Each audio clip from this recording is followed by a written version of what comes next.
anger and close. God has nothing to do with our lukewarmness, but the devil has.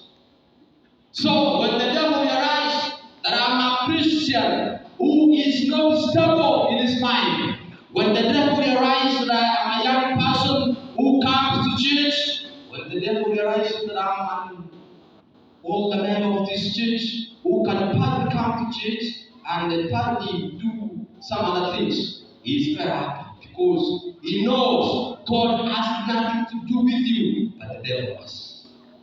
This was the state of indecisiveness Reuben was in. Remember when the other 10 brothers wanted to give Joseph to send him out, Reuben was crazy. He said, instead of killing, what do? You just put him in this pit. But at the back of his mind, he wanted to come and say, "Oh, Joseph." But to me, Reuben, as the firstborn, was to stand on his feet and say, "This is wrong. Stop it." Praise God. Those are the people whom the world is cast off. People who will stand and say, "This is wrong," and this is.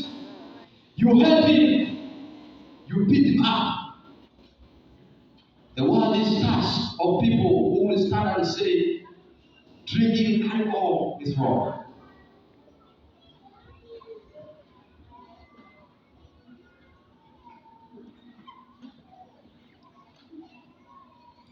Brothers and sisters, let us stand for Christ instead of standing with the devil. Let us stand for what is right against what is prominent. Let us stand for the truth against the right. Let us stand in the right, despising darkness in the name of Jesus. Jacob had enormous and a lot of expectations from Reuben. Because Reuben had that capacity of being an example to others. So Jacob had a lot of expectations. Somebody say that have need zero expectations from human beings. Human beings can disappoint. Even those who you never expect them to disappoint you, they will. They don't know. There are people you trust beyond God. So to say that. But there are people whom we trust so much in our lives, and we have just put our trust in them. But little did we know they will disappoint us. So Jacob had enormous, had a lot of expectation on this young man Jacob. So Jacob expected that Reuben was to show the way. Praise God. I'm smiling because of this. That as we are seated all of us here, we are supposed to show the way.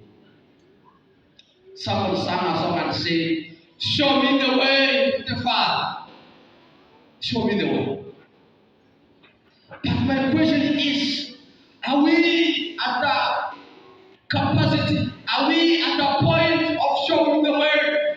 The Bible says, there is no way a blind guy can lead another blind. One day, I was riding a bicycle to church, and I found one gentleman who had a challenge of hearing, and he told me, "Pastor, kindly give me a lift." That was my 4th time on a bicycle. You can imagine what was just about to happen. So, because I was good anyway, I told him by signs, those people who help us in the sign language interpretation. God bless you. I wish I knew it by that time. So as I was riding the bicycle downslope, unfortunately the brakes failed. I have somebody here who cannot hear when I'm saying we are in danger. And I was an amateur. I don't want to say what happened, but it happened anyway. And I came to a conclusion. Don't ever try leading somebody to a place where you have never been before. There is no way we can show the way if we don't know the way. No way, no way. There is no way we can get it forward, pointing people to Christ if we don't have a personal experience with Christ. Jacob expected Reuben to be decisive. Jacob expected Reuben to showcase how, by the way, how do Christians behave? To showcase means you are supposed to show it practically. You tell somebody, do this, you are supposed to do it fast.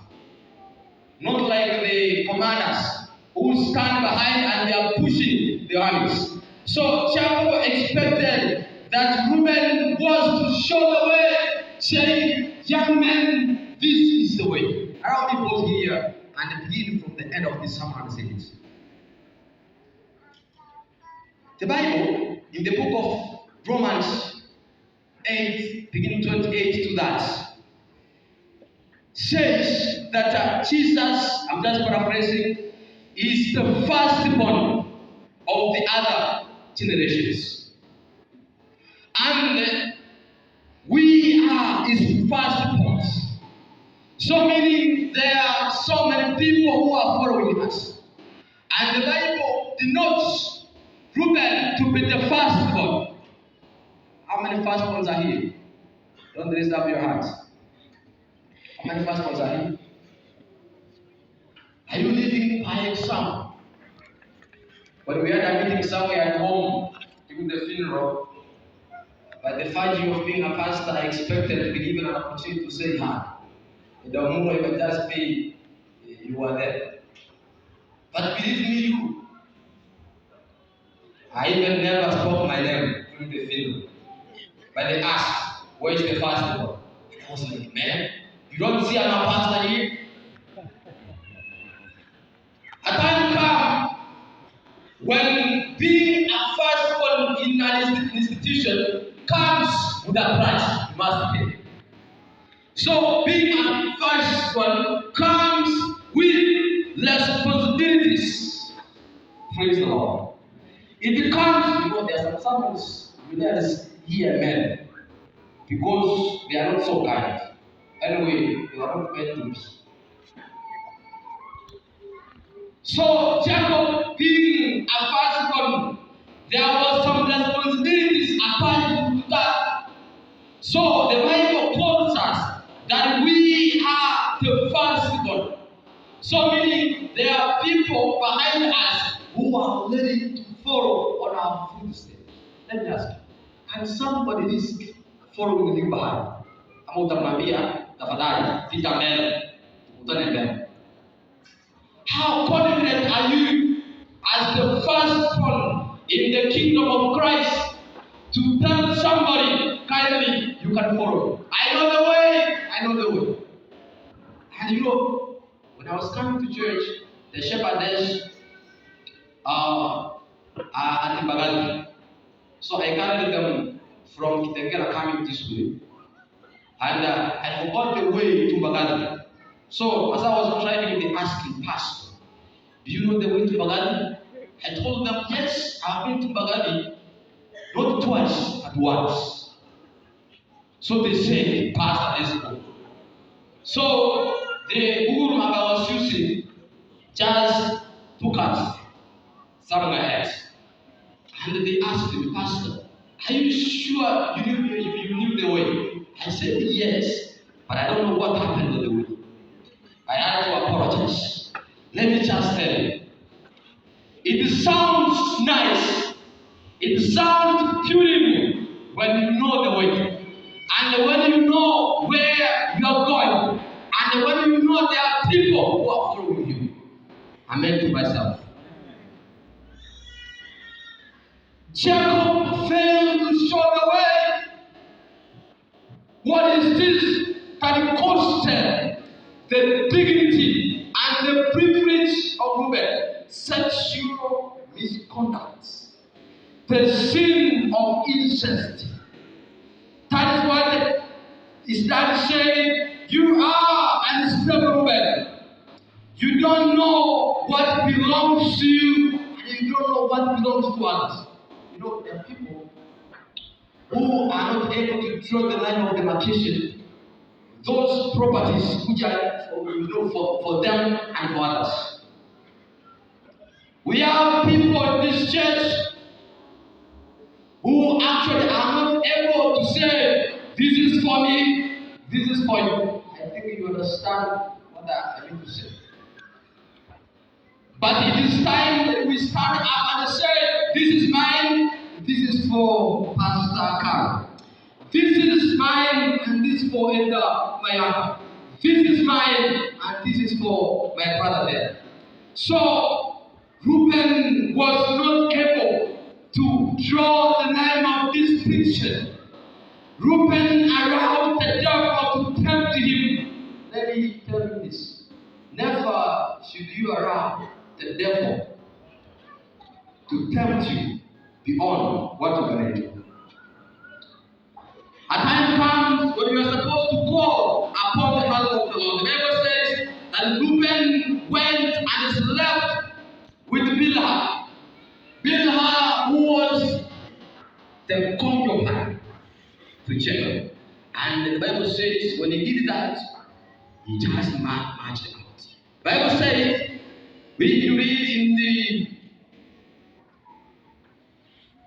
book of Genesis chapter 35, verse 21 through 22, the Bible says, when Reuben did that, Israel had journeyed and pitched his tent beyond the tower of Eden. And it happened when Israel dwelt in that land that Reuben went and lay with Bilhah, his father's concubine, and Israel heard about it. You know, sometimes we do things. How many of us here have ever stolen sugar? God bless our hands. You know, sugar is sweet. One day I stole, and I was told by my mom, and they told me, who baked sugar? I said, it's not me. And they picked something from my mouth here, and they said, and this. And I said, it is me, mom. When Reuben had done this, he just marched out as if nothing has happened. And this is where most of us are. At the back of our mind, we know we have done something wrong, but we are living, eating, walking as if nothing has happened. But lest we know that the Lord saw it. The Bible says when Reuben did that, his father heard about that. And what a disgraceful moment for Reuben. What a disgraceful moment for Reuben. Yes, he did that sin.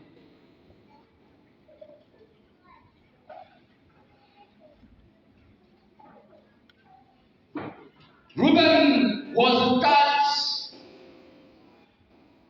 you are on option. I have some questions, but I want you to think through as I pray. Reuben, was that your own option? Second, did you do a quick reflection of the consequences of what you are just about to do? And did you picture the price that was supposed to be paid?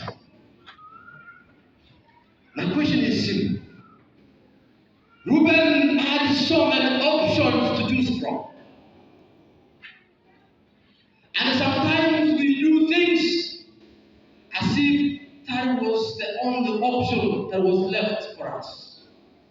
You find a person living a life as a Christian, not knowing that we are here at the church for a little while. My question is, Pastor, was that the only option that you were left? When you were going through the basket of options, was that one the only one? Reuben, were there no other puny reddish in his body?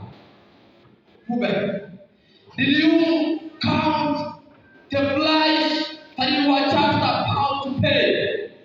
Because during the pronouncement of the faith of Reuben, I see everybody confused.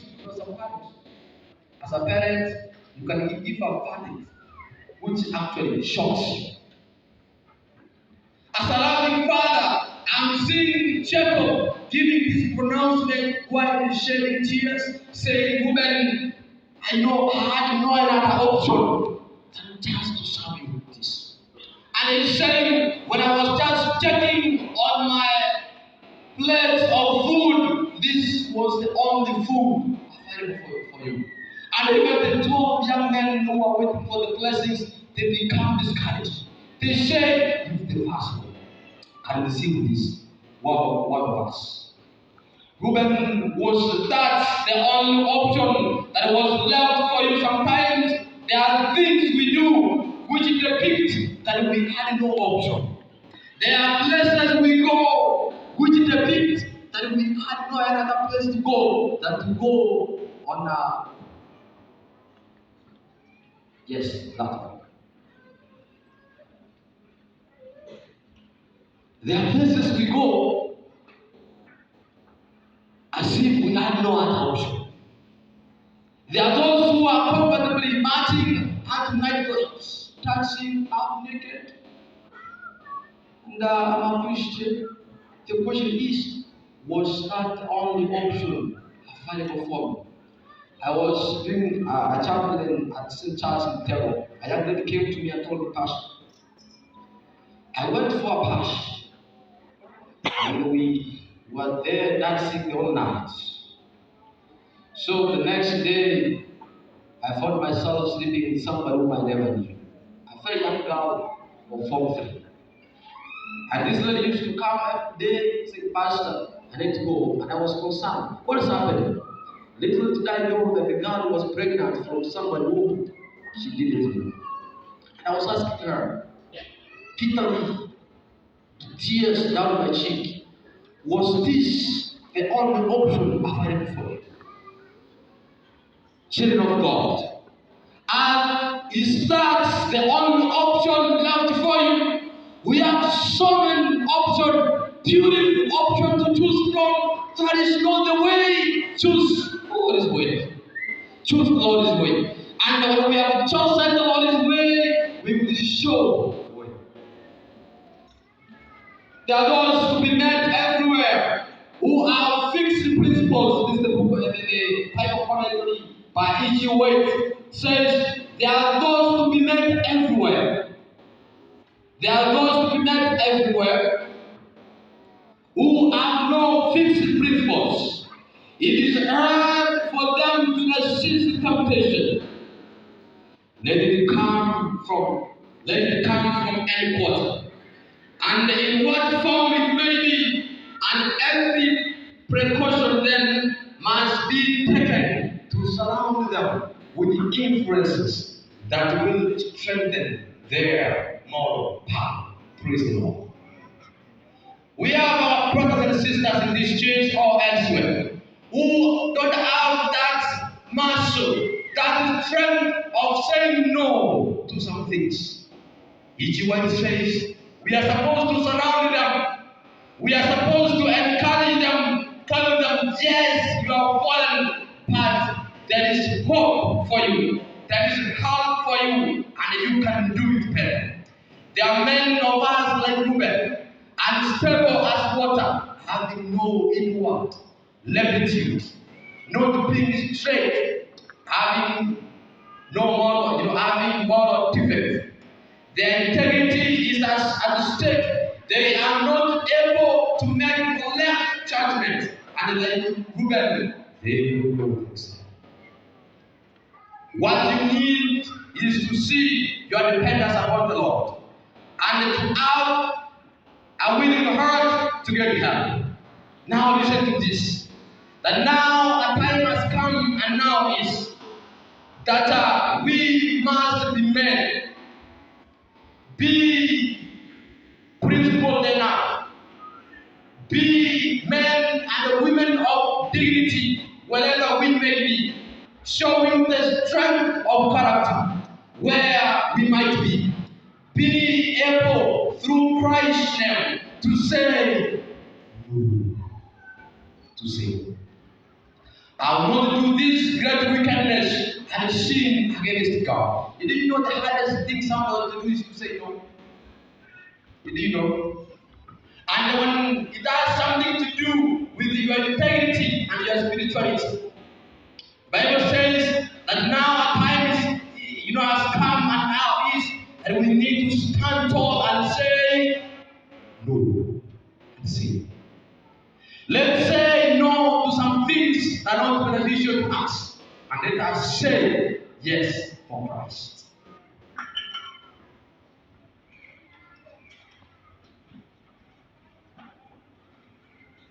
Jacob had ever been a man of deep and ardent affection. His love for his sons was strong and tender, and his dying testimony to them was not the utterance of partiality and resentment. He had forgiven all his sons, and he loved them the rest. His paternal tenderness could have found expression only in the words of encouragement and hope. But the power of God rested upon him, and under the influence of inspiration, he was constrained to declare the faith of women. Sometimes God is left with no option than to give us what we deserve. Because when he makes a picture all around him, there is not anything that we have invested for. So Reuben, as a loving father, yes, he loved all his children, but that was the only thing that was left for him.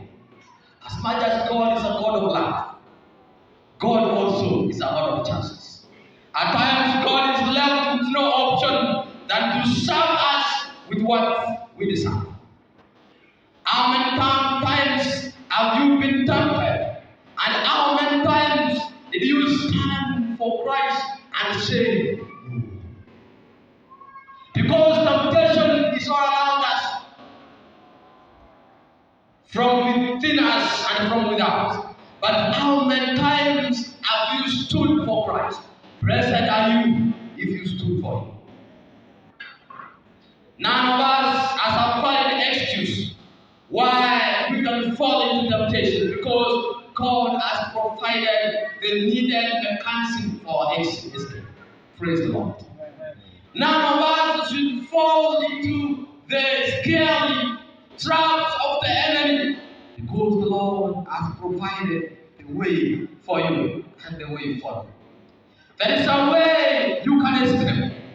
No matter what kind of temptation comes on your way, praise the Lord. Jesus was tempted as we and you, and he was victorious.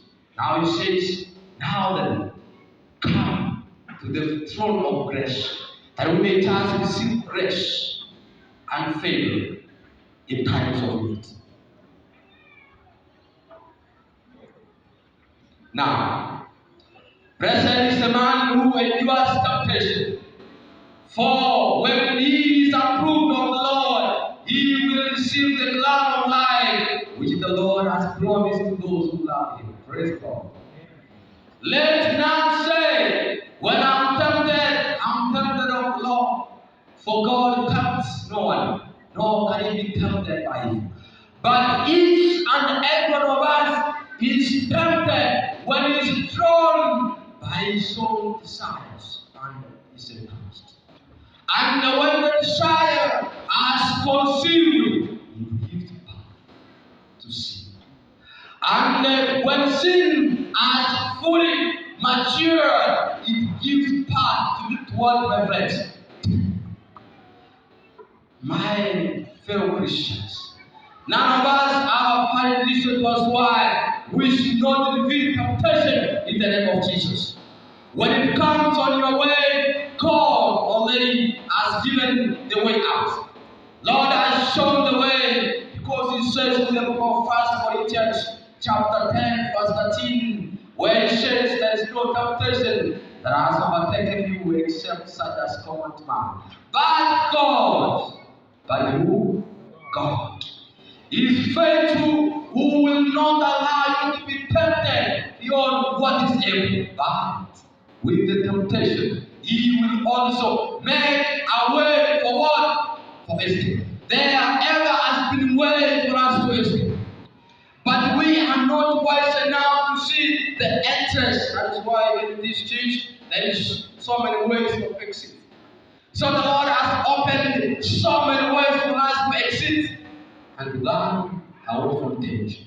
While us remain there, die. But the Lord has opened the way of escape, and He has opened the eternal life to each and every one of us. Now, soon and very soon, God shall call this world into order. When the verdict of each and every one of us shall be painfully declared. When the case of prominent Christians will be determined. When we shall receive a chastened word of our sacred and repentant sin, the time when the world will stand still. Men like Reuben will receive a great disappointment from a disappointed family. With the sign of the verdict will I be. The story of Reuben depicts what will happen when this world will come to an end. When the Lord will call this world into order, and when He says, it is finished, it is finished. And all of us will be surrounding the mercy seat, and the Lord will open His mouth and give the verdict of each and every one of us. How many of us will be like Reuben? By God saying, you know what? Yes, you are Christian, but dignity-wise, you are helpless. You are powerless. He said, history repeats itself. My fellow Christians, a time is here that we stand for Christ. The division of the patriarch for Reuben went like this, that Judah, they took the messianic promise. And a double portion of the inheritance of Joseph. The tribe of Reuben never rose to any eminence in Israel. It was not so enormous as Judah. Joseph then was among the first that were taken to captive. As I'm covering this, I will say this. When the blessings were being given to the other 11 boys of Jacob, Reuben stood there helpless. What was due? There is that belongs to you by force or by fire. And everybody knows that this is for you, no matter what happens. As it stands that heaven belongs to how many of us? How many of us, friends? All of us. So Reuben stood watching. Reuben stood watching as the youths are coming to do a short translation request from me. Come and do a hymn. Like everything that was rightfully for Reuben was taken by other young men. And because of this mistake that Reuben did, what was rightfully his was taken. of that. How does it feel when something that belongs to you is taken by somebody as you are watching? So painful. That is what will happen if we can't stand for Christ. That is what will happen if we can't live by that, says Lord. There is a rampant sin of sexual misbehavior in the world today, where people have married, have cheated in their marriage relationship to an extent. They say now it is better to go for LGBTQ. Some of those mistakes will be brought to book.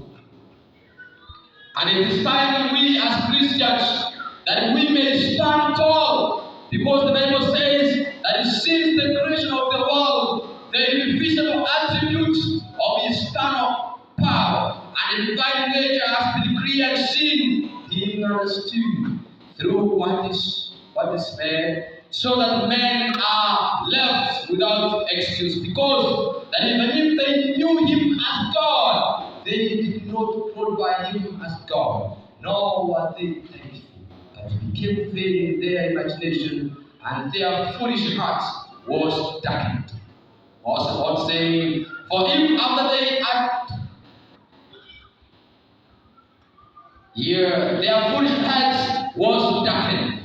My friends who are here today, I want to say this, that the Lord has given us all the necessary information that we are supposed to know and to aid us to live respectfully as Christians.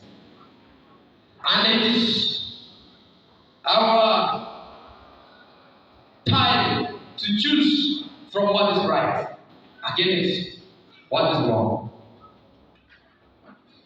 Despite what human did, when history crosses, in the book of Revelation chapter 7, verse 5, when the 144,000 are sealed, the tribe of Reuben is mentioned. Praise the Lord. Despite what Reuben did, when the 144,000 are sealed in the book of Revelation chapter 7, verse 4, the tribe of Reuben is mentioned.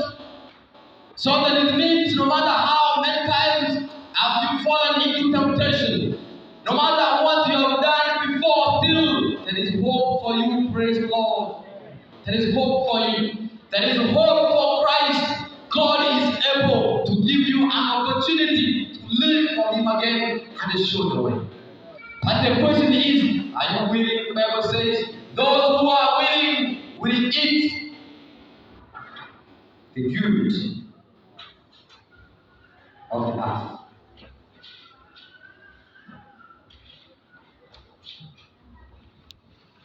Now, your past mistakes does not determine your destiny. I want to read this carefully because this is my appeal to each and every one of us. Your past mistakes does not determine your destiny, but the action that you will take thereafter will. Brother and sister, in our Christian journey, the means justify the end, and the reverse is not true. What will actually culminate for us making it to heaven someday is the way we have walked. Hence, let us run this race before us in such a way that when the last trumpet shall sound, we will not be rejected, but accepted in Jesus' name. This is my honest prayer, my wish and my desire to each and every one of us. In the name of God the Father, and of the Son, and of the Holy Ghost.